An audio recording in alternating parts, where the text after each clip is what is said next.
to leave the meeting because I have some other appointment. Great.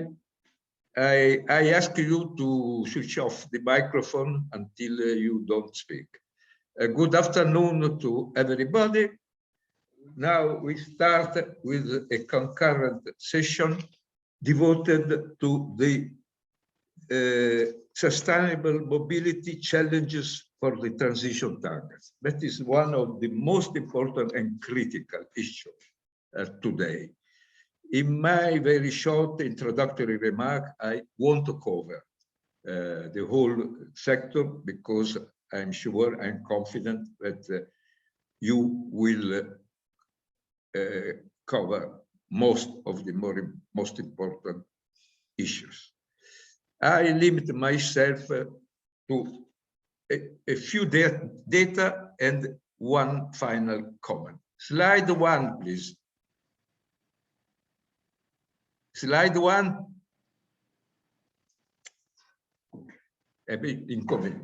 Yes. Slide 1. Yes. Can you wait?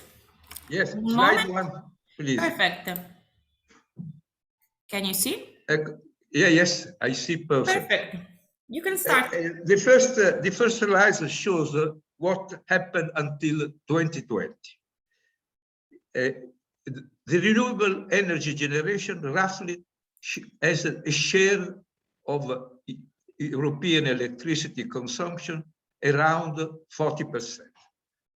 Renewable thermal generation, roughly 20%. Renewable in transport, roughly 10%. Of course,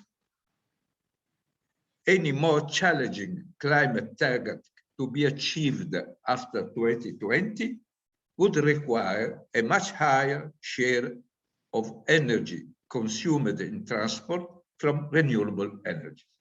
Of course, there is a large choice of solution according to renewable energies. I will focus my short remark on one sector, which is, in my opinion, the most critical.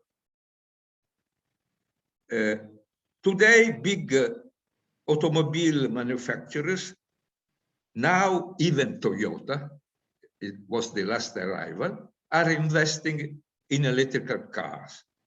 And due to policies to promote electric vehicle development, the penetration in the European market of electric car is already increasing exponentially. Slide 2, please. Slide 2. As you can see, the increment in the last 10 years has been significant. Moreover, in June of this year, European Union adopted the European Climate Law, which made the new emission reduction target up to 55% by 2030. Consequently, the European Commission presented the Fit for 55 package, whose proposal is to achieve this goal and to get more viable the 2030 target. Of course, we know that this package is now being negotiated, but it's difficult to think that it will totally, wholly reject it. Next slide, please. The Fit to 55 package includes the revision of the regulation setting CO2 emission performance standard for new passenger car and for new light commercial vehicles. Since compliance with today's regulation, I insist, will make registration of conventional car very hard in 2030, stricter emission standard will make much harder for conventional car. However, moreover, one must account for the impact of the new German government program concerning car traffic. Next slide, please. what is written in this government program according to car traffic? What you read, we will support the transformation process of the German automotive industry against the background of digitalization and decarbonization. We will gear the framework condition and funding measures to ensure that Germany is the lead market for electromobility with at least 15 million electric cars in 2030. It means around 1/3 of the overall cars on the road in Germany. As in the past, the coalition agreement will most likely be implemented. The last experience shows that it has always been implemented. Moreover, on the basis of the German Climate Act, the National Energy and Climate Plan must achieve 65% of emission reduction by 2030. A target required the combined effect of 80% share electricity generated from the renewable sources and 1/3 of electric car in the road. Last slide, please. That then what is urgently required in my opinion? That the Italian car supply chain would not stand without conserving a relevant export to Germany. Therefore, it must be supported by a government plan. Unfortunately, we have not yet an auto plan like in Germany, in France, and in Spain. Because without this plan, it won't be possible to implement the productive reconversion capable to match the incoming German demand. That is my final comment.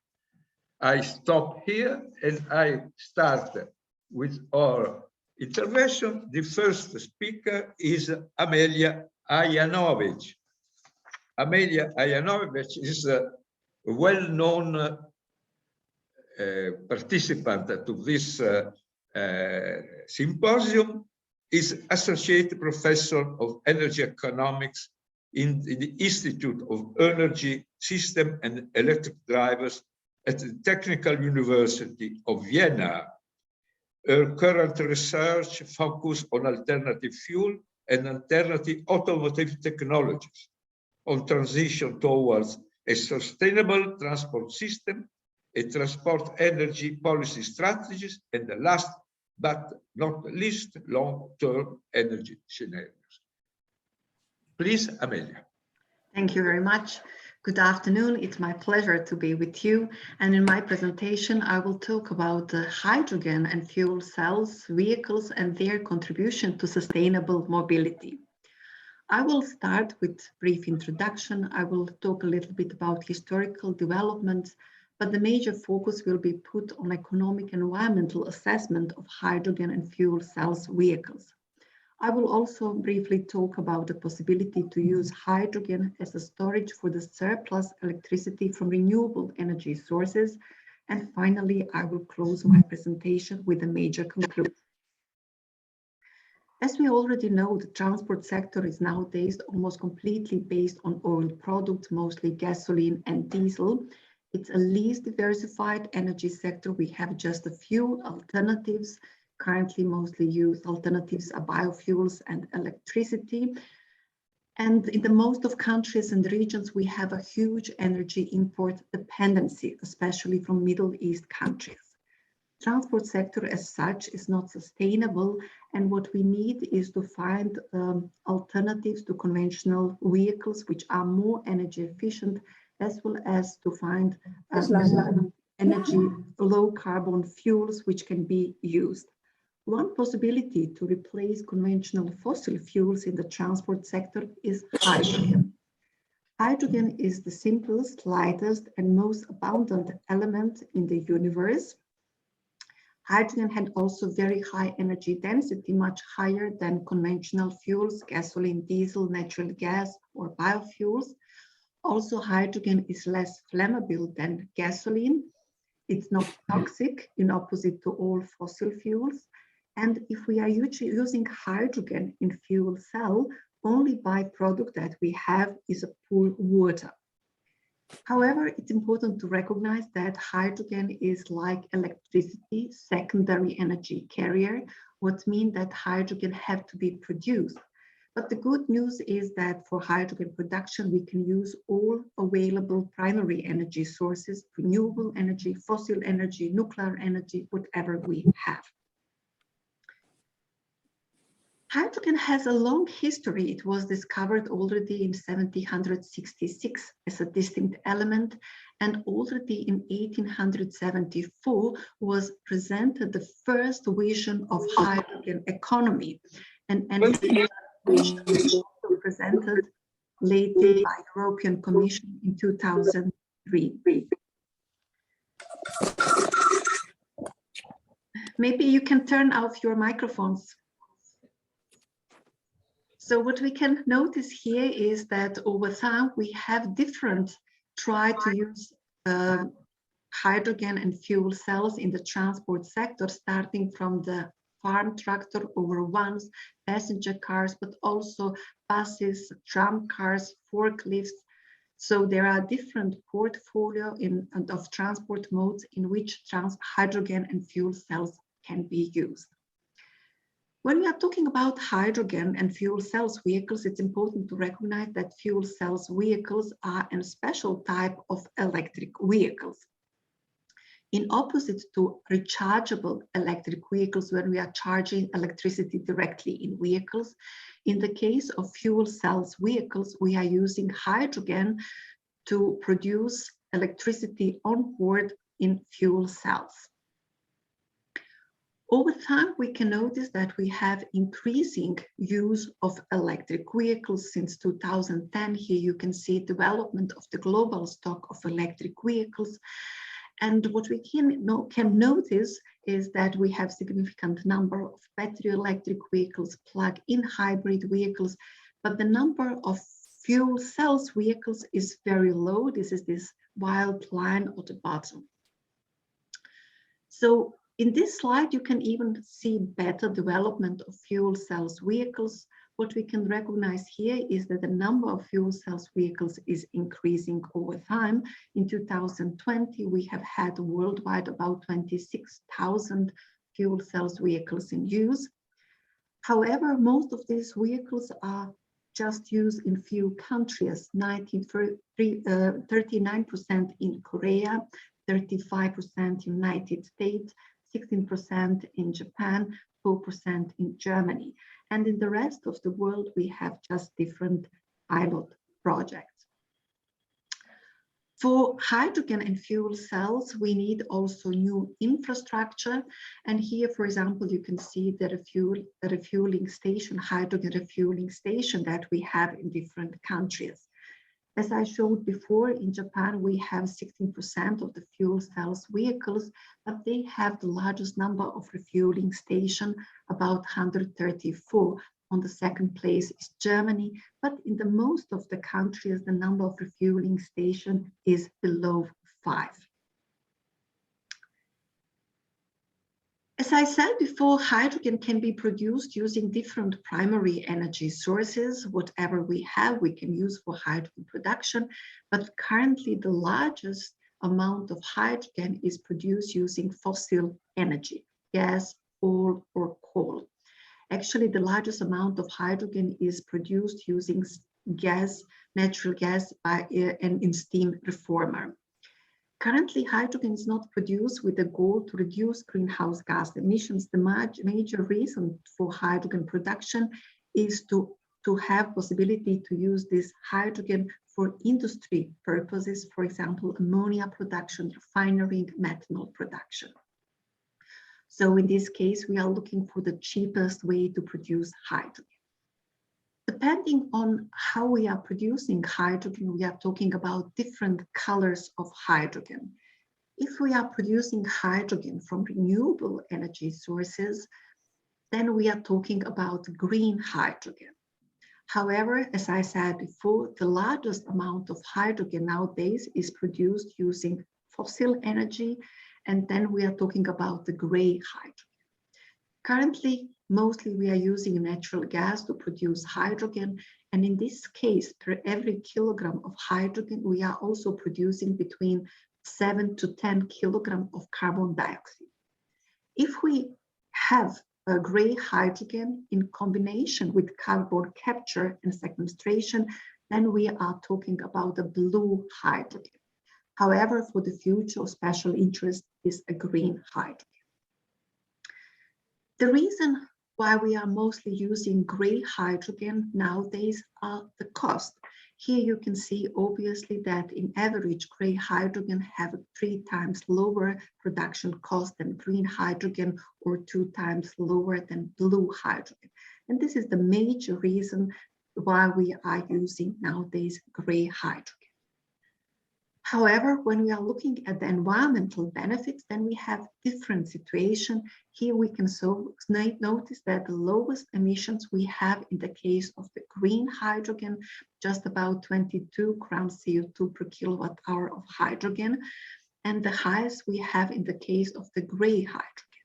By blue hydrogen, we have lower emission due to the carbon capture and sequestration. What is important to recognize here is that the emission in this case of gray hydrogen calculated in the case that we are producing hydrogen in electrolyzer using electricity from renewable energy sources, wind or solar energy. However, if we are in electrolyzer using electricity mix, average electricity mix, let's say of 500 grams CO2 per kilowatt hour, then total emission from electrolysis will be higher than they from steam reforming of natural gas. So the full benefits of electrolysis we have just in combination with electricity produced from renewable energy sources. When we are talking about the transport sector, of course, of interest is to know what are the total mobility costs with the hydrogen and fuel cells vehicles.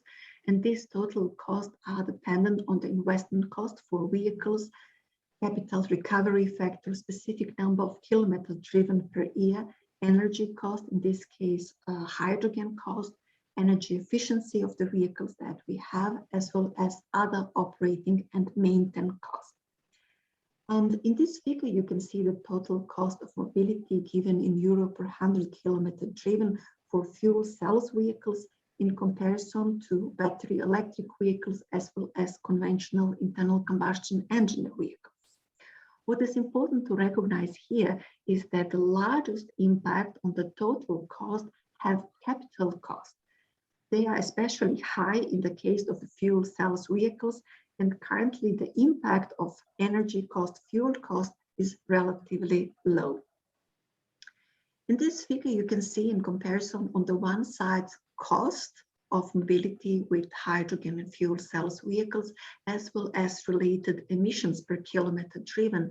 And it's obvious that battery electric vehicles and fuel cells vehicles provide significant environmental benefits in comparison to conventional vehicles, but also in the same time, we have slightly higher costs, which have to be reduced in the future.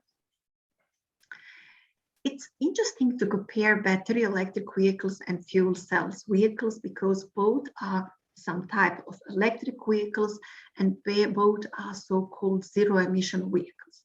However, every type of vehicles have some advantages and disadvantages. For example, battery electric vehicles, they have a lower investment cost than fuel cells vehicles. Also, charging infrastructure for electric vehicles is already well developed and available in most of the cities and countries. And also, fuel efficiency of battery electric vehicles is higher in comparison to fuel cells vehicles. However, also fuel cells vehicles have some advantages. For example, charging time of battery electric vehicles is much longer than refueling time of fuel cells vehicles. the refueling time of fuel cells vehicles is comparable to the refueling time of conventional cars, about 5 minutes. Also, the driving range of fuel cells vehicles is very similar to the driving range of conventional cars. In the case of battery electric vehicles, this driving range is very dependent on the battery size. Of course, with a larger battery, we can increase the driving range, but this has also the impact on the total weight of vehicles. And as I said before, both vehicles, battery electric vehicles, as well as fuel cells vehicles are so-called zero emission vehicles. They have zero emission point of use, but the total emissions are very dependent on the primary energy sources that we are using for electricity generation and hydrogen production. Basically, we can say that battery electric vehicles are most suitable for the use in urban areas where we have a limited number of kilometers driven per day, and fuel cells vehicles are most suitable option in the case that we need larger cars which have to be used over the longer distances. Hydrogen and fuel cells can be used in different transport modes, and basically it's important to recognize in which cases we have advantages with battery electric vehicles and in which cases we have advantages with hydrogen and fuel cells. And basically hydrogen fuel cells should be used in the case where electrification too expensive is or not possible is. What will be the future of hydrogen use in the transport sector is very dependent on the targets that we have and the long-term visions. We need very clear long-term vision, which should reduce the risk of investment in this technology. We should support research and development, and also we need further demonstration project to learn about this technology. What we further need are the standard regulations regarding the safety of hydrogen use, as well as coordinated action between all involved stakeholders. And of course, we need to create demand. And this is something what is also happening now. What we can notice nowadays is that we have all over the world increasing use of renewable energy sources, especially wind and photovoltaic. And with this increasing use of renewable energy sources, which should help us to reduce energy-related greenhouse gas emissions, we are also facing some new challenges. And one of them challenges is how to cope with excess electricity from renewable energy sources. And in this case, we can use hydrogen as a storage. So to explain this even better, I will take this figure. Here we have energy supply and demand over, let's say, 1 week in summer with a large amount of solar and wind energy. And this violet line shows us demand. What we can notice here is that we have periods in which supply is higher than demand. Then we have periods with surplus electricity, but also there are periods in which demand is higher than supply. And of course, this disbalance between supply and demand has impact on the electricity prices. Basically, we can use this surplus electricity, which is very cheap, to produce hydrogen, and then use this hydrogen in the periods in which demand is higher than supply. How it looks like is shown in this figure. Basically, during the supply surplus electricity, we can use electricity in electrolyzer to produce hydrogen, and hydrogen can be used as a storage.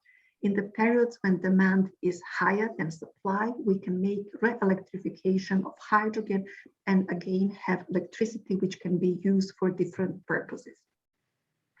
The only problem here is that we have pretty long energy supply chain, and every conversion type has some energy losses, so that at the end, total energy efficiency of such supply chain is between 27 to 38%. To reduce this long energy supply chain, we can use this hydrogen directly in fuel cells vehicles. So I'm coming to the conclusions of my presentation. The fact is that hydrogen can help us in the decarbonization of the transport sector, especially in the areas where electrification is too expensive or not possible. Also, hydrogen can help us with integration of renewable energy sources in our total energy system, since hydrogen can be produced from different primary energy sources. We can, with hydrogen, increase energy supply security. However, here we have some major challenges, and there are cost and infrastructure. We need further cost reduction, and also we need to develop necessary infrastructure. To do this, we need very stable and supporting policy framework. And in this framework, it's also important to include that the full environmental benefit we have only in the case of green hydrogen. So thank you very much for your attention. And if you would like to read more about this topic, I can recommend you some of the papers that we have recently published. Thank you. Thank you, Amelia, for your very interesting speech. Only 2 comments. Yes, please. Of course, hydrogen storage will play a very important role in stabilizing the electricity system. Moreover, in heavy transportation today, hydrogen is a very important alternative. On the contrary, for a car, thermodynamics is against, because 40% efficiency of the overall process is the best target we can achieve. And 40% starting from renewable energy, going down all the transformation required is very costly. Yes, yes. That is the difference. Yes. There are 2 important roles of, as you know, Toyota since 2015 has sold around 14,000 vehicles powered by hydrogen. So there is no market for it. Thank you very much. Thank you. The second speech is from Mariarosa Baroni, but I see you. Good. Welcome to our. Thank you very much. Thank you very much. Welcome. Mariarosa Baroni started as an entrepreneur, working for alternative fuel systems, and with successful results. For instance, it was one, not only an expert consultant, but also it offered an alternative to Fiat in the past years. Since October 2012, Mariarosa is president and CEO of NGV Italy, that is the Italian consortium of the CNG industrial chain, and moreover is very active in all the role requiring development of natural gas mobility. Thus, I am very curious to hear your speech, please. Thank you. First of all, thank you very much for inviting me. And it's always a challenge for me now to come and talk about gas.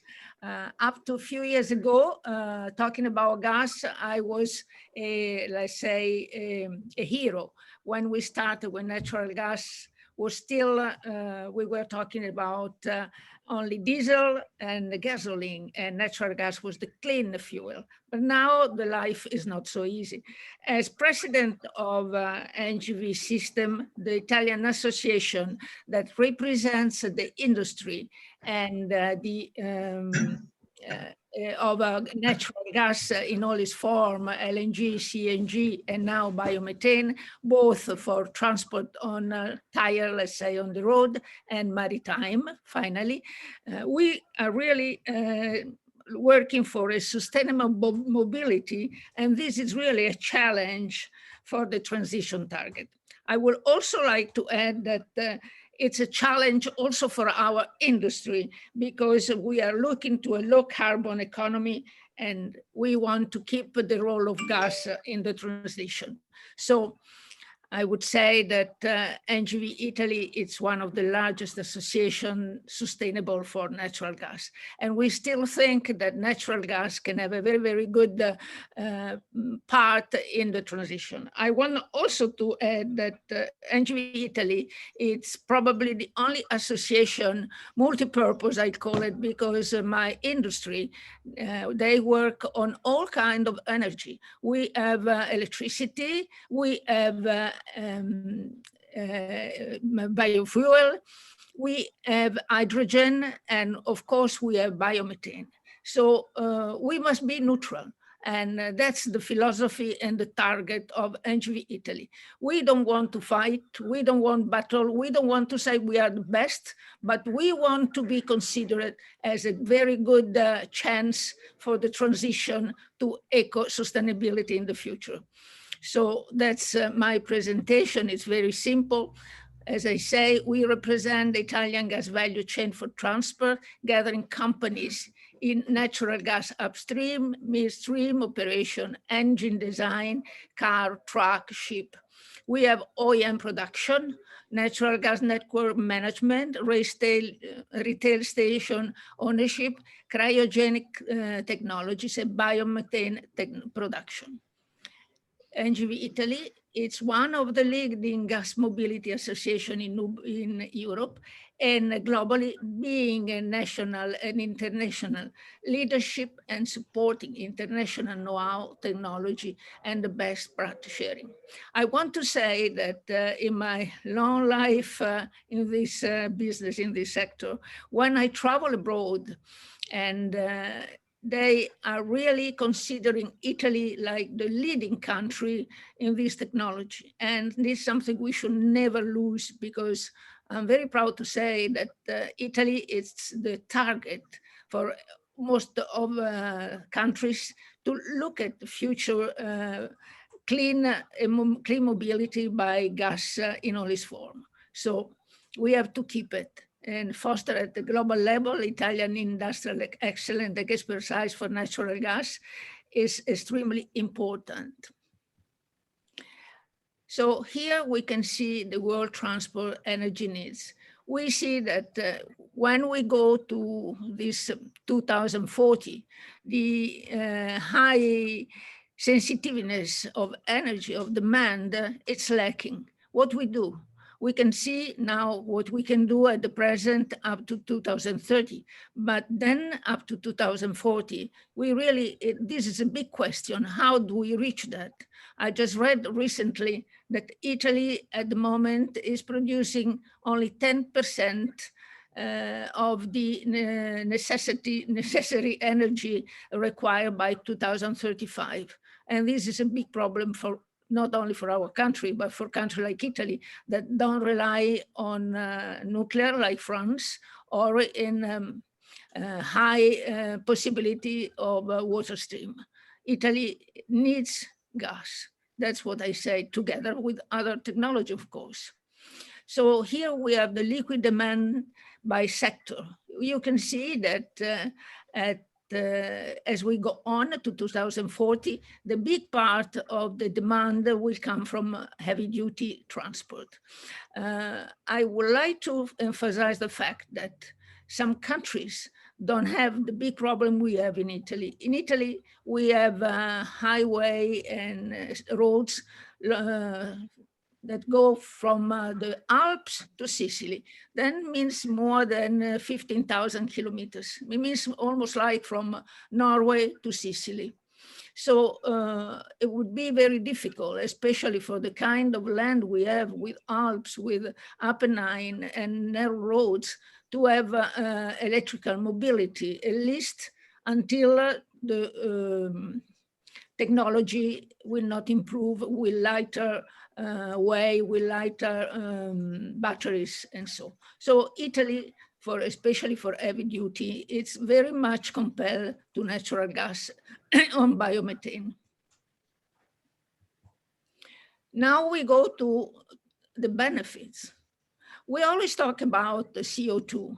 We always talk about the problem of serra gas, but natural gas has immediate contribution for the welfare and for the good part of eco sustainability of the transport.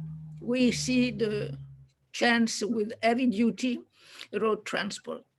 We can have less CO2, about 20%, and it's already very important. Then we have 60% NOx and minus 100 of COx, that is sulfur. And where is very, very important for the health of children and elder people is the PM.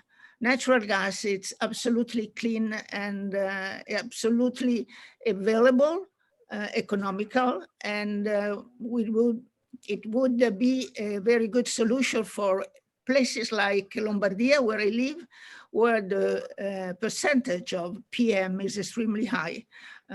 Here, it's nothing to do with CO2, but it has to do with health. And I think that we should never forget this very important part of the transport.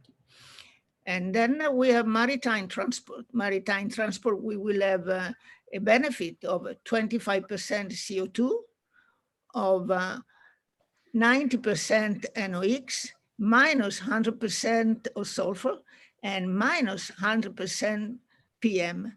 And here too, we can see the benefit of natural gas. But I wanted to say that other energies can be clean. Natural gas, the figure that we are showing are representing the value that we call from well to will. That means they are true and complete figures that we can work on it. And they are economic, ready, infrastructure are perfect and are available. And so I think that for a long time, transport, heavy duty, and marine will benefit of natural gas. As I said before, Italy is always leader, also in CNG stations. Well, we always say chicken and eggs, is true, but when I go around the world, they always look at Italy as the example of how the infrastructure should be. We have more than 1,500 stations. Every month, 1 or 2 new stations are coming up, and they are stations that are comprehensive of CNG and LNG, and they are ready to go also for hydrogen in a short future. By the way, Italy is looking for a mixture, a mild solution of hydrogen and gas. That would be extremely important for abating the CO2 also in the gas and giving that more power that we need for transport, especially for heavy transport. That's what we are studying. So the CNG stations are growing up, they are spreading, and they are ready to go on for more than 2035. I think that many cars will still be there after the deadline of Europe. LNG station in Europe, also here Italy leads. I remember the first LNG station nearby Piacenza. It was really a challenge, and it was a challenge of our industry. And it was a triangle between Iveco, our heavy duty leading company, and Eni, that was the one who built the first LNG station, and one entrepreneur, very intelligent and very looking forward, that the fleet owner that was thinking of a new energy possibility for his trucks for long range. So Italy leads also the LNG station. We have to consider that now a truck on LNG can drive over 1,500 kilometers. That means and less cost for the driver, and much more possibility to reach further countries. As the LNG station develops all over Europe, more and more trucks will use LNG as their primary source of energy. I don't call anymore gas and biomethane I call it energy. I don't call it anymore, how you say, a carburante. So I'm sure that LNG will have a long, long life. You see the number of the cars and trucks and motrici, they are forklifts that are in Europe, and most of them are located in Italy. Here we have some example, LNG trucks and biomethane tractor. You can see how the road can benefit of this new technology. It's clean, it's no noisy, absolutely no noisy, and that's also very important. And mainly it's has no PM, is no NOx, and it can help the climate, it can help the health of general people in generally. So I think we should promote LNG, especially for heavy duty and for maritime. We can see the garbage truck. Also, this is a special tricks of Italy. We have in Milano, for example, our AMSA, that is the garbage company that produce its own biomethane that they're using on their trucks. So I think this is one intelligent way of using garbage and avoiding the problem of garbage stocks and having a very, very clean fuel that can be compared to electricity. Also, if we are talking about from well to wheel side. So we look to technology, as I say, our industry as the challenge to change their way to transport. So we have the first bio-LNG train in Italy. It's something that it's in Rimini. And if you go to the beach, the Italian beach is very famous, Rimini, you can find this beautiful train, beautiful color, absolutely clean. Sometime I'm really proud of what we are doing in Italy. And sometimes I'm really asking myself, why it's so difficult now to recognize the benefit of natural gas and bio-natural gas. It's quite easy to understand that biomethane is the future. It's one of the future fuels that should be considered also by our governors in Europe. So this is, and now, why not? We are looking also to maritime. So we have the first LNG refueling of cruise ship in the port of La Spezia in Italy. And one application could be fishermen boats, yachts, and all those small and larger cruise that now have to be in line with eco-friendly consumption for CO2. So I think that the application of biomethane to maritime will help the cleanest of our ocean, of our water, and our ports. And also this is very important because I think that this is an application that will take some time before both hydrogen and electrical application will take over. Okay, thank you. Now the conclusion, we have the gas molecular stakeholders have to join forces at international and national level for supporting technology neutrality in environmental policies. As I say, we have to support neutrality if we really want to go on. Considering a life cycle approach in CO2 emission evaluation, promoting support scheme to incorporate bio and synthetic gaseous fuel. NGV Italy, together with the European and Global Association, have the technical and industrial expertise and knowledge needed to make CNG, LNG, and biomethane an important option for transition decarbonization and pave the way to hydrogen development, starting from blending solutions. In the short term, we have to collectively push the support to CNG repowering for retrofitting for light-duty vehicles to make it an additional and immediate and economically affordable level, considering the need to address the existing vehicle stock. We have to consider that in Italy we have 40 million cars, and most of them are very old and cars with very old engine and very bad emissions. So probably to have a retrofitting would help, at least for the immediate process. At the same time, we have to work with institutions. You should finish, please, because we are out of time. Finish.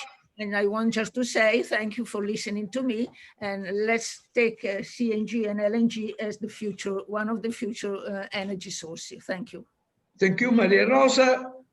The contribution of gases to heavy-duty transport and even more on maritime transport, I'm sure will be required for a long time. So I agree with your conclusion. Thank you very much. Thank you. Now the next speaker is Francesco Naso. Francesco, you are here? Yeah, I'm yes. here. Okay, Francesco, it's up to you. Francesco Naso Thank you very much. has been working on operation and maintenance for electrical network, then has been working in NLX, and now is generally secretary of MOTUS-E, that is promoting electrical mobility. The word to you, Francesco. Thank you very much. I don't know if you see 15 minutes, please. 15. Okay, so I'll go as fast as I can. Thank you very much, Professor Zorzoli. Thank you for giving me the space to talk about very quickly MOTUS-E. MOTUS-E is an association representing the main stakeholder that works on the electric mobility sector, producing and assembling vehicles or infrastructures, charging infrastructures, or producing and manufacturing components for vehicles and infrastructure, and also dealing with the charging point operation, maintenance, and all the services that are affected by the transition towards the electromobility. We also work with a lot of partners like universities and research centers and environmentalists and consumers association and so on. What we do, we work, we produce reports and studies at Italian and European level. And of course, we deal with the relationship with the institutions in order to create a better framework for the electromobility sector in order to make it grow here in Italy. Why the electromobility? I think that it's something that we already talked about, but anyway, this is the perfect response for the ecological transition and the energy transition and the decarbonization that we need to apply also to road transport in particular. Of course, we talk about zero emission at the tailpipe. And of course, it is something that it's fundamental in order to better use the energy we need. Because it's the best way to use the energy, the direct usage of the electricity. Something like 70% of efficiency against the half, more or less, of the other form of powertrains. And of course, it is something that it's perfectly combined, and it's the perfect complement for the renewable energy system energy generation, because it's a great form of flexibility, that it's at cost margin 0, and that it's available on our networks, will be available in our networks with something like 30 gigawatt hours of capacity in 2030. So it's something that is really useful for our smart grids in order to rise up the roasting capacity for the generation of the renewables from renewables. Anyway, let's talk about the electric car market, something that was already mentioned by Professor Zorzoli, but I wanted to give you a clear view of what's happening here in Italy. We are doubling practically the numbers of battery electric vehicles and plug-in hybrid electric vehicles. The actual stock estimation, so the actual fleet that it's already circulating here in Italy, it's over 220,000 vehicles. More than 115,000 are battery electric vehicles. As you can see, unfortunately, the total market, it's not in the best situation nowadays. So we are losing something like 300,000 or 400,000 new cars registered in Italy this year, respect to the market that was in line in 2018 and 2019. But you can see that the powertrain, especially for the diesel one, it's lowering its quota, and the battery electric vehicle, the plug-in hybrid electric vehicle, they are rising up, and so we hope that this is something that will continue also next years.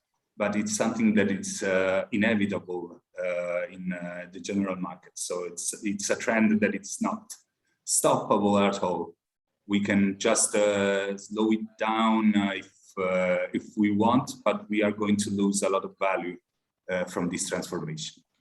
The other thing that I wanted to mention is that the channels in which the battery electric vehicles are sold, it is split in half between private and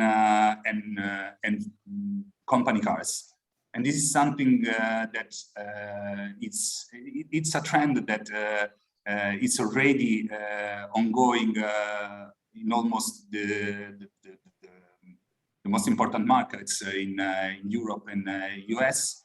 And it's really different between the other powertrains like gasoline, in which the private channel is something like 70 or 65%.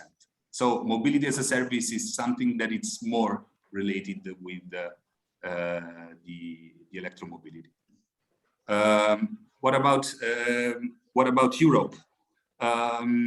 Also in Europe, we are doubling the amount of battery electric vehicle and the percentage of the new cars above the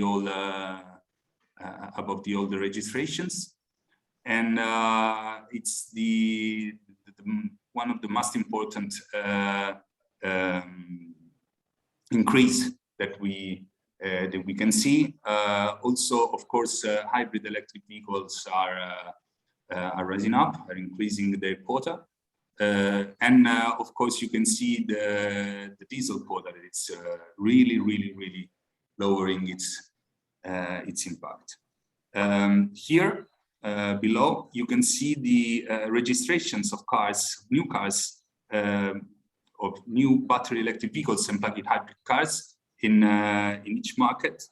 We are something like 125,000 vehicles against 500,000 in Germany and 200,000 in France and 200,000 and so in UK. So in all over Europe, you can see that there is an incredible increase of new registration in battery electric vehicles. This is our scenario in 2030 in Italy. In order to respect the PNIEC, the plan for the integrated plan for energy and climate, made up by the Ministry of the Ecological Transition. And so one of the objective is to reach 4 million electric cars in 2030. In order to respect this target, that it's a target that for sure will be revised, seeing the new targets for the reduction of emissions by the Fit for 55% package in the EU. This objective, in order to reach this target, we need to reach a sort of a 50% market share of pure battery electric vehicle in 2030. In order to follow this curve, the orange one, and it's an important challenge, because nowadays we are, for the pure battery electric vehicle in 2021 at something like 5% of market share. So you can guess we have to decuplicate the market share of battery electric vehicles in the next 9 years. What about the EU scenarios? Yeah. Okay. In the EU, we expect an important increase of the battery electric vehicles share. That is something like 59% in 2030. 59% of the cars produced in Europe will be pure electric, and all over Europe, 46% of all the cars sold will be electric. So it is, of course, an important challenge for the industry and also for the distribution network to be ready for this big change. As I said, and as Professor Zorzoli said, it's a non-stoppable trend. Here you can see the OEMs announced investment in electrification. Volkswagen, Mercedes, yesterday Toyota has announced something like 31 billion just for electrification of their models, and Toyota has announced also presentation of 15 models in the next 4 years only in the European market. So everyone, also the OEMs that seemed skeptical at the beginning, they are all planning a huge amount of money to be invested in the electrification and the development of powertrains and batteries, of course. I will go faster on the charging infrastructure because I don't have so much time, but if you need it, I can send you our scenarios on 2030. What I wanted to enlighten is the urgence as a country here in Italy to act in order to sustain this change towards electrification. This is a study that we made at the European level with the Platform for Electromobility, in which we cooperate with BCG. And it shows that it's possible to maintain the job level due to the however, there will be a huge impact of 5 important trends. So the market volume will be reduced. The technology evolution will increase the job needs. And also productivity gains will lower the job needs because automatization, robotization, and digitalization of the production lines will decrease the job needs. And the shift to EV, it's not so impacting as many experts said. So if you can see the total amount of jobs in 2020 in the core and non-core supply chains for the automotive sector, and the total number of jobs in 2030, that is almost the same.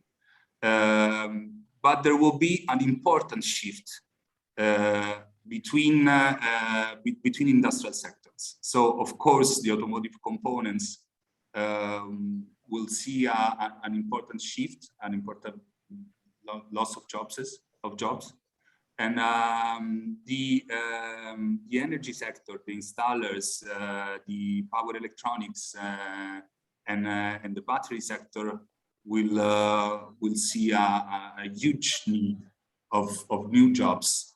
And we, as a country, we really need to be prepared for this important shift. Here you can see that a switch to EVs would create over 580,000 jobs in 2030, including roles also related to charging infrastructures and also new services and digitalization. It's not true that the battery electric vehicles will lower so much the components needs or the job intensity need. In fact, actually, there is 99% against 100% of the ICE cars of labor requirement in the next 10 years. And of course, there is an important plan for the independency of the production of batteries here in Europe. It's something like 740 gigawatt hours planned to be produced here in Italy. And I wanted to show how. Unfortunately, in Italy, we have just 3 announced and planned battery cell production. What I wanted to enlighten and outline is that it's important to have a production here in Italy of cells. And so we, of course, sustain the creation of new gigafactories. But battery production is not just the production of cells. So we need to concentrate on R&D nowadays and to concentrate our investment, public and private, in research and development for the next 3, 4, 5 years, because now it's the R&D time, and now it's the time to develop the best solutions for the industry of batteries and automotive. I don't know if Professor Zorzoli, if I have more time, but I wanted to also underline that electric mobility is not just cars. Electric mobility is also a huge shift for urban electric buses. Here there are some results for the total cost of ownership of the buses with different powertrains. And I think that this shows that it is possible to reduce the impact of the cost, of the capital cost, initial capital cost for the purchase of electric buses. If we see at the total cost of ownership, so at the entire life of the vehicles and the costs related to the operation and maintenance of the vehicles. And for this reason, the UITP foresee a huge impact in a huge penetration of electric buses in the European fleets, and so more than 40% of the urban buses circulating in Europe will be pure electric. 100% electric. Last but not least, not just cars. We are convinced that urban delivery will be electric. So vans especially will be... You should stop because we are over time. Okay, okay, Professor, I will stop now, right now. Vans will be electrified for sure. And we really think that there is a huge space for also electric trucks, given the exceptional and astonishing development of new batteries technologies in the next years. Nowadays, we see that the mileage, the range that the trucks can reach is increasing year by year, and it's impressive what we can achieve in the next 3 years. So we are really convinced that it's possible to electrify also at the beginning regional HDV trucks, and of course in the next 10 years also to electrify the long hauls. Okay. Thank you very much, Professor, and sorry to... Thank you very much, Francesco, for your very interesting presentation. Now, the next speaker is Franco del Manso. Franco del Manso is today the International Environment Affairs Manager at UNEM, the former Unione Petrolifera. Before joining Unione Petrolifera, he has been a researcher in oil products and the technological development at Agip Petroli, ENI Group's company. It's up to you. Franco, I ask you to stay inside 15 minutes, please.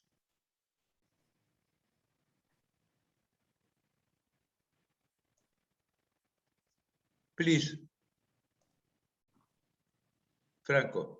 Okay, okay. Thank you, Professor Zorzoli. Thank you, everyone, for inviting us in this interesting panel. I share my screen with my presentation, and I start my presentation. Okay. Okay, you mentioned UNEM. UNEM is the association that represents the main companies operating in the refining, storage, distribution of petroleum products, and recently also in all other kind of energy used in the mobility. UNEM is Union of Energy for Mobility. So we are not only oil people, but we are energy people for mobility. And absolutely, we fully agree with the goal, the ambition of European Union on environmental target. But we stress that such ambition needs to take into full account the socio-economic impact of the goal. The energy transition should address the social aspect because we need to assure the same mobility, the same access of energy everyone, and no one should be left behind. Moreover, the decarbonization of transport is one of the most challenging area in the decarbonization of economy, especially if we take into account all the kind of the transport, not only road, but also maritime and aviation. And in particular, when we take into account all the related value chain, not only cars, but component and all kind of energy that supply the transport. Okay, these are fundamental principle, but the European Commission with the package Fit for 55 you mentioned before, decided to impose just one technology to reach this decarbonization, and in particular the electromobility. Electromobility has a lot of benefit for the environmental and for the decarbonization, but for sure is not able to assure that no one should be left behind, and for sure will not be able to decarbonize all the kind of transport and related value chain. We are not against the electromobility, but we say that electromobility needs to be integrated with low carbon liquid and gaseous fuels, because this is the only way to reach a very integrated decarbonization of transport. And why low carbon liquid and gaseous fuel are important? Because they are coming both from a synthetic way, for example, green hydrogen and CO2 from atmosphere, or from biofuels.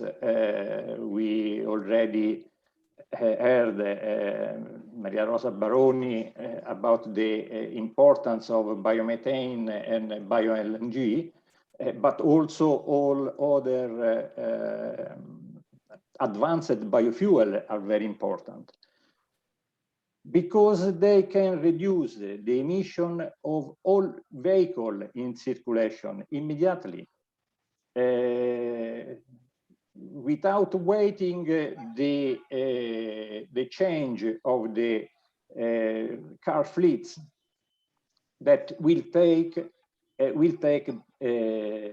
tens of years. Okay, we have seen that the registration of new BEV are doubled, but we are speaking about 300,000 cars.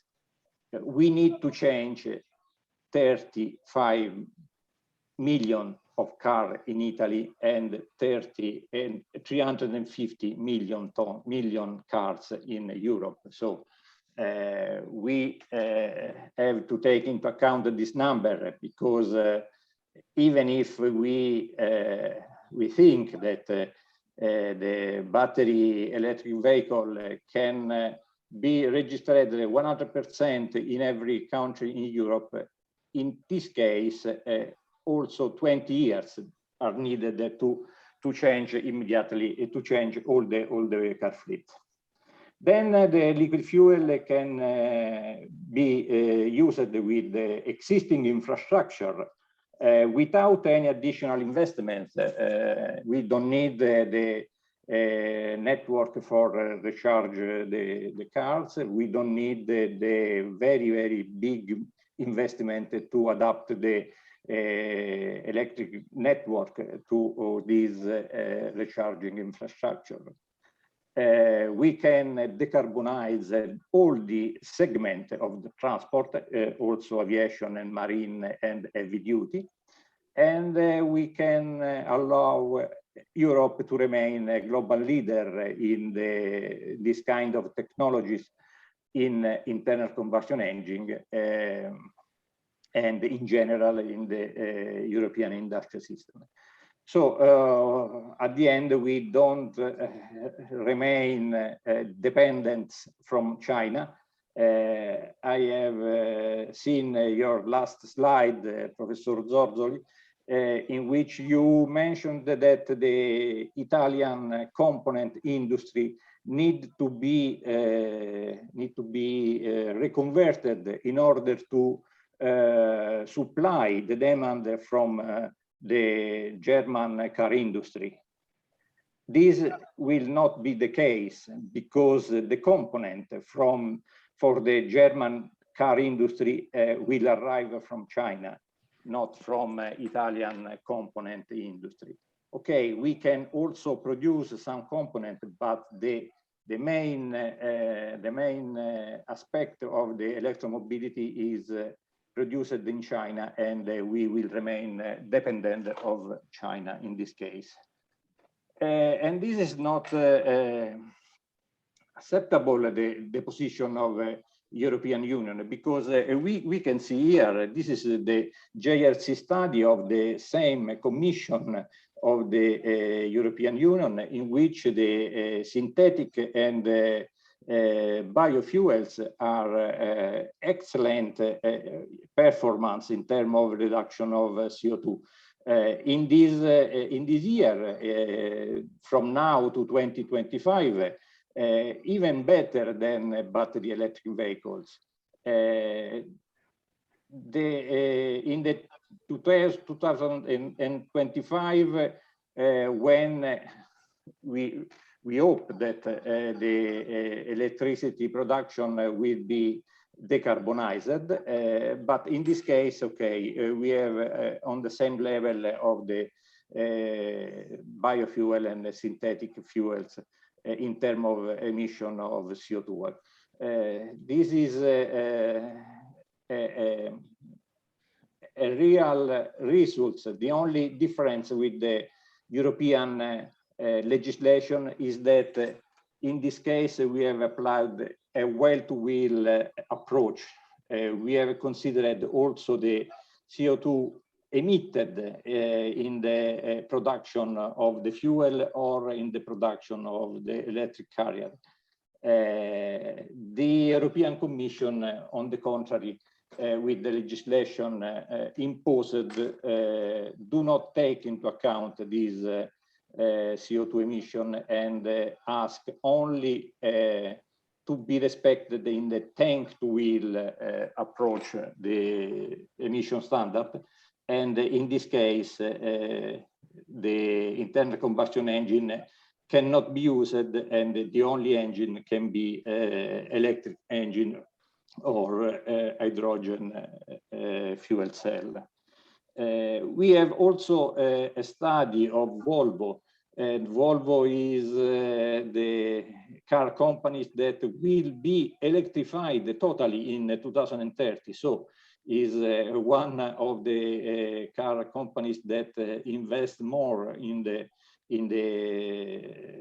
electromobility, and they have made a very interesting study on the LCA emission of the model XC40, fueled by petrol or different form of electricity. The global mix at world level, the European mix, or totally wind mix. We see, first of all, that if we take into account all the CO2 emitted to produce electricity in the world, the results in terms of emission is pretty the same. We have some advantage with the European mix, because in European we have more renewable electricity than the rest of the world, and we have a very big advantage with the wind, totally wind energy, that I don't know when will be available totally wind energy in the world. I think never. Anyway, if we use biofuels or synthetic fuel like biomethane, for example, that emit zero, we eliminate this bar, and an XC40 fueled with biofuel with zero emission is the best car, also with in the respect of the wind fueled electric cars. So this is another contradiction for the European Commission. But do we have enough biofuels, for example, for fuel all the European market? We have made a study in the Imperial College that demonstrated that we have enough biofuels to fuel all the European market. We see here that the fossil fuel will be reduced also for the electricity penetration from 350 million tons to 200 million tons, but we can fuel these 200 million tons with an 85% of synthetic and biofuel, we name it low carbon liquid fuel. So this is another example. But in which way we can use the low carbon liquid fuel in the European regulation? First of all, we have already mentioned the well-to-wheel approach instead of tank-to-wheel, then LCA, but we can also use a crediting system in order to generate a credit with the additional renewable fuel used by the current fleet that can be used to reduce the CO2 emission from the car manufacturer. For example, we have an example of fuel used at 100%, both biofuels, liquid like HVO or biomethane. So this is a technology already available and easily deployed in the European market and European car fleet. But the European decided to eliminate the internal combustion engine, and they don't say, okay, we destroy with a low the internal combustion engine, but they used a more subtle action. First of all, started with to fix a zero carbon emission from the cars. They adopted a very unfair tank-to-wheel approach to verify this standard, not to consider any emission from the CO2 from the electricity production, and at the end they will try to impose a very stringent Euro 7 limits that can only increase dramatically the cost of CO2 and the cost of the abatement system of CO2, and in this case try to reach the cost parity between electric vehicle and internal combustion engine that in other case never will be achieved. Time is running. You should. Okay, just to remember why, in my opinion, the electromobility is still immature, because despite the improvement of the technology, we have still a very high purchase price. We have a limited autonomy, limited charging point, long charging time, battery life is not well assessed, and raw material availability and cost will be a very, very critical point, and the cost reduction of the battery has been stopped by this availability, and we see starting to increase again this price. The only way to overcome all these critical points is to give very, very large amount of incentive in this technology. Otherwise, the market will never accept this technology. Okay, I heard other voice in my in my quote. Okay, just to close the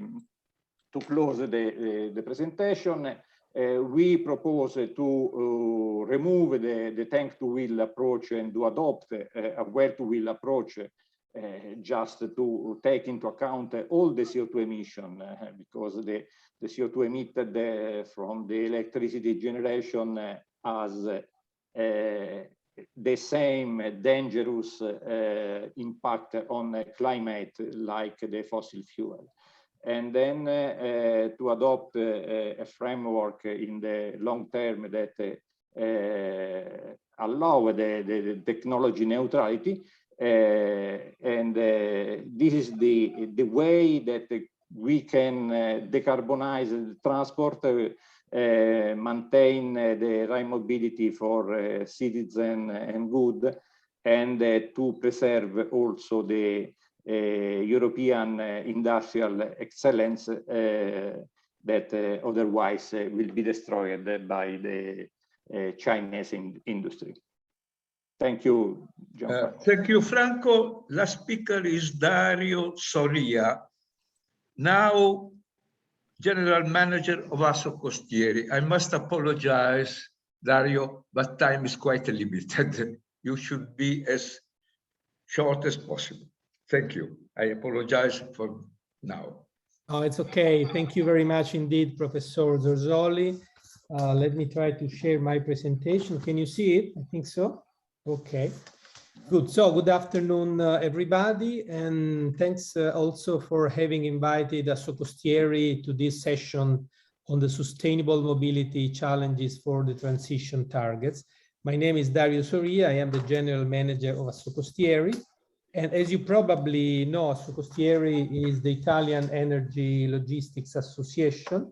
We represent different sectors, and our infrastructure are qualified strategic infrastructure under the Italian Law 35/2012, Article 57. So we have in the association the coastal terminals for the storage of gasoil, gasoline, vegetable oils, and chemicals, the LPG terminals, the LNG 3 regasification terminals, the one of Snam in Panigaglia, the one of Adriatic in Rovigo, and the one in Livorno.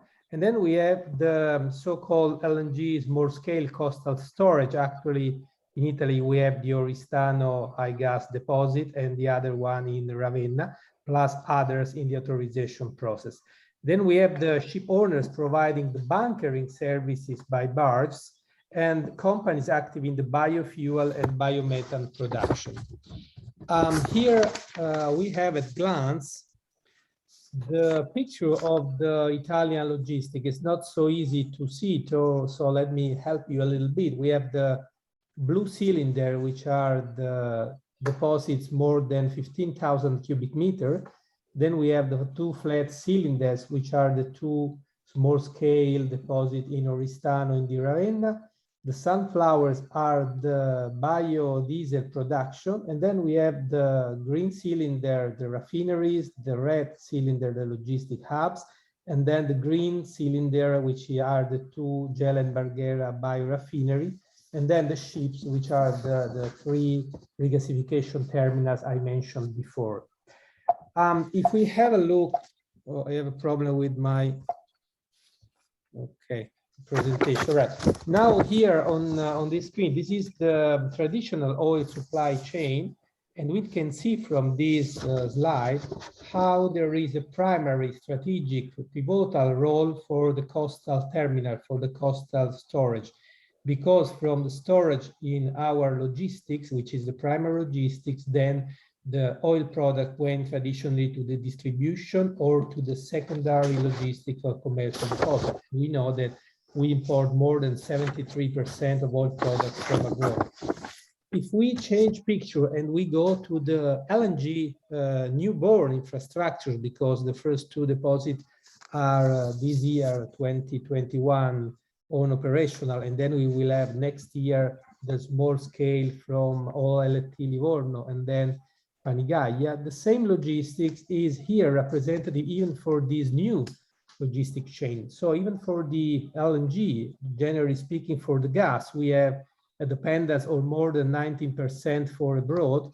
And this logistic is very important. It is fundamental nowadays for the fueling of the trucks, of the industry, of the maritime sector. It is something that we have now available and we can use because it's just started this year. Now, if we move, I'm go a little bit quick, but I hope you can understand the logic of my presentation. If we have a look here to the current energy mix, today we depend from the blue and from the red arrows here, which are the oil and the gas products. So we have today 40% of gas and 33% of oil products in the energy mix. Gas overpasses, we know, oil products from some years. And then there are 20% of renewables. If we move this situation to the 2030 situation of energy mix that is in the Italian Energy Climate Plan, the so-called PNIEC, the target here indicated, and the PNIEC dates from January 2020, so it's not a long time ago, was we will have an energy mix of 31% with oil, 36% with gas, and then 30% of renewable. Now, this mix has been changed because we have to reach the emission reduction target of 55% in 2030. And now, after the Green New Deal, now with Fit for 55, we have the new targets. Actually, we have 37% of renewable in 2030 and 40% in transport. But if you move the picture to the 2050, when we have to be carbon neutral, and so if we try to do the exercise of the possible energy mix in 2050 in the means of a long-term energy strategy, I think that's not very easy task, because they told us that we will have 85% of electric vehicles, and I don't have time to enter about where will be this electric energy from. Our associated company SNAM says that we will have hydrogen as 25% of final consumption. And then the European Biogas Association told us that 40% of transport sector will use biomethane. And I stop here. I don't want to give more numbers for the eolic photovoltaics, but we will have these, we will have the fuels, we will be able to capture CO2, etc. But what's happened here that I think is particularly difficult to estimate the road to renewables, especially in sector, as previous speakers mentioned before, like the aviation and the maritime sector. You can see from the two circles that in the aviation fuel is the orange-red circle. Of course, the jet fuel is today 100% fossil. And even if our associated companies are now promoting the use of sustainable aviation fuel, the so-called SAF, this sector is, of course, hard to decarbonize. The same can be for the maritime sector. We have 3 million bunkering tons today, and 75% of these 3 million tons are heavy fuel oil, 75%. While the other 24%, more or less, is marine diesel, which has a little increase after the sulfur cap, but the other fuel are 0.8% lubricant, and the 0.2% are the bunkering of Costa Smeralda in La Spezia. So there is not a case if even the red 3 left the multiplying factors 1.2 only for maritime or aviation biofuels, because these are sectors quite, let me say, hard to abate. So what we can do today is that we think that the critical issue here is the role of our infrastructures for the future of supply for the bunkering and also for the aviation sector. And we think that the general criteria to use is to move immediately from a higher pollutant fuel to a less one. The elephant in the room in this situation is that we have today available fuel like the LNG that can be used for the maritime sector, as Mariarosa told before me, and also we can use biofuel or synthetic fuel for aviation. If we think that today we have only 400 LNG ships all over the world out of 80,000 ships, and the maritime sector is responsible more or less about 3% of the total emission of CO2 in the world, we can see that we can start decarbonizing immediately this sector. Then we will have time to improve and to start the other situation just now quite immediately available, like bio-LNG, biomethane, etc. And then we can develop hydrogen, ammonia, methanol, electricity, and so on. The Gordian knots have been for this sector and even for the road transportation, the survival of the internal combustion engine, as Franco told before me. Because of course, if the internal combustion engine will survive, then our infrastructure will be fungible for the future. And this is also for the gas network, because the gas network can be used, can be able to use for a small quantity of hydrogen, can be used for the green gases.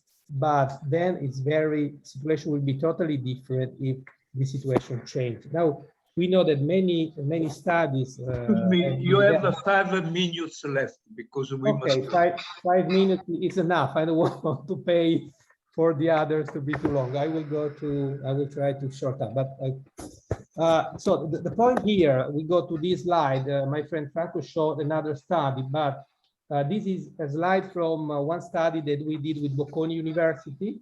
And this slide shows us that if we use LCA, so we think from well to wheel, basically, a 41% biomethane mix is the dark green histogram here on the left, then is less polluting in terms of CO2 equivalent than the yellow and the orange histogram, which is electricity produced with the current mix,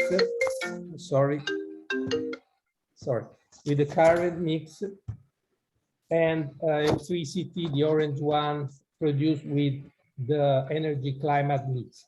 So we think that to assess the situation here, the situation of the sustainable mobility that we are talking now, we have to use some principles or axioms, let me call some postulates, to assess the issue of sustainable mobility. First of all, of course, it's common sense. We need this neutral approach to let every energy source compete on equal basis in terms of interfield competition. And in doing this, we need to consider all the mix, the hydrogen, the biomethane, the electricity, on the basis of the life cycle assessment, of course. In doing this, we don't have to forget the transition sources, the transition fuels, that are fuels available that we can use and are less polluting available source now. And this is also the way that, in our view, we have to use to assess the Fit for 55 packages, considering it from a cost-benefit analysis in terms of social, environmental, and economical point of view. This is the criteria you can use for a sort of sensitivity analysis of European text. So using this approach, what is the conclusion? Is that we can face with this approach the big issue that is our issue for the conversion or reconversion of our infrastructure to renewables, so to biomethane, by photovoltaics, biofuel, etc. But in order to do this, we need first fast administrative procedures for the reconversion. For instance, the competencies for our conversion must be centralized. We need to talk at the ministry level. We don't have to, we cannot have to dial at municipality or regional provinces level. We have company members that are presenting, they have multi-site, the same investment in different municipality, and then they hope the one of these will be authorized. So that's not the point. I think we have to have just one competencies for all the reconversion, because our infrastructure are strategic infrastructure. Then we have to solve it, to face the issue of contaminated sites. And then also we have to assess the problem of the urban and port regulatory plan that often are too hard to change. So working on these, I think, can be a significant boost to the reconversion path of our infrastructure, and could be a good way to face the challenge for sustainability mobility targets. Thank you very much. Thank you. I am pleased to thank you all for your contribution, which have highlighted the multiple and often controversial issues we have to face in the mobility transition. The meeting is over. Goodbye to everybody. Bye, thank you. Bye-bye. Bye.